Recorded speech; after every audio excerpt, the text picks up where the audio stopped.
KTU S5 EC DSPയുടെ module 4ൻ്റെ തിയറിയാണ്. തിയറി എന്ന് ഇതിൽ പറയാനായിട്ട് നമുക്ക് രണ്ട് ടോപ്പിക്കാണുള്ളത്, ഡെസിമേഷനും ഇൻ്റർപൊലേഷനും. നമ്മൾ ഓൾറെഡി അതിൻ്റെ പ്രോബ്ലം വർക്കൗട്ട് ചെയ്ത് നോക്കിയതാണ്.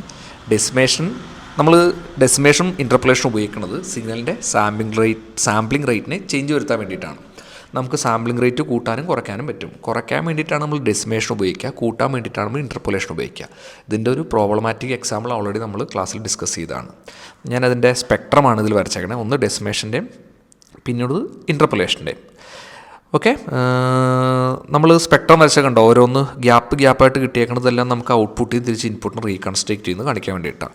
അതിൽ ഏലിയാസിങ് എഫക്റ്റിൻ്റെ സാധനം പറയണത്, നമ്മൾ ആ വരച്ചാണ് സ്പെക്ട്രത്തിൽ കണ്ടോ, രണ്ടെണ്ണം ഓവർലാപ്ഡായിട്ട് കിടക്കുന്നുണ്ട്. ഓവർലാപ്പാക്കി കിടന്നു കഴിഞ്ഞാൽ കുഴപ്പം, നമുക്ക് ഔട്ട്പുട്ടിൽ തിരിച്ച് ഇൻപുട്ടിന് റീകൺസ്ട്രക്റ്റ് ചെയ്യാൻ പറ്റില്ല. അപ്പോൾ അത് കളയാൻ വേണ്ടിയിട്ട് നമ്മൾ ആൻറ്റി ഏലിയാസിങ് ഫിൽറ്ററായിട്ട് നമ്മൾ തുടക്കത്തിലൊരു band limited low pass filter വെച്ച് കൊടുക്കും. അപ്പോൾ ഈ ലോ പാസ് ഫിൽറ്റർ വെച്ച് കൊടുത്തുള്ള ഗുണം എന്ന് പറഞ്ഞാൽ ചെറിയ സിഗ്നൽസൊന്നും അതിനകത്തേക്ക് കയറി പോകില്ല.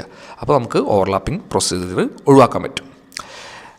രണ്ടാമത് ഇൻ്റർപൊലേഷൻ എന്ന് പറഞ്ഞാൽ നമ്മൾ അപ്സാമ്പിളിംഗ് എന്ന് വിളിക്കുന്നത് സിഗ്നലിനെ വലുതാക്കാൻ വേണ്ടിയിട്ടാണ് ഉപയോഗിക്കുക. നമ്മൾ പ്രോബ്ലം ചെയ്തപ്പോൾ കണ്ടുപോലെ ഡെസിമേഷൻ എപ്പോഴും നമ്മുടെ ഫാക്ടർ കൊണ്ട് മൾട്ടിപ്ലൈയും ചെയ്യണം, ഇൻ്റർപൊലേഷൻ ഫാക്ടർ കൊണ്ട് ഡിവൈഡും ചെയ്യണം. അതാണ് ആദ്യത്തിൽ f(i) = m × f(x)ഉം ഇവിടെ x of n by m, അവിടെ മൾട്ടിപ്ലിക്കേഷനും ഇവിടെ ഡിവിഷനും ആയിരിക്കും ചെയ്യുക.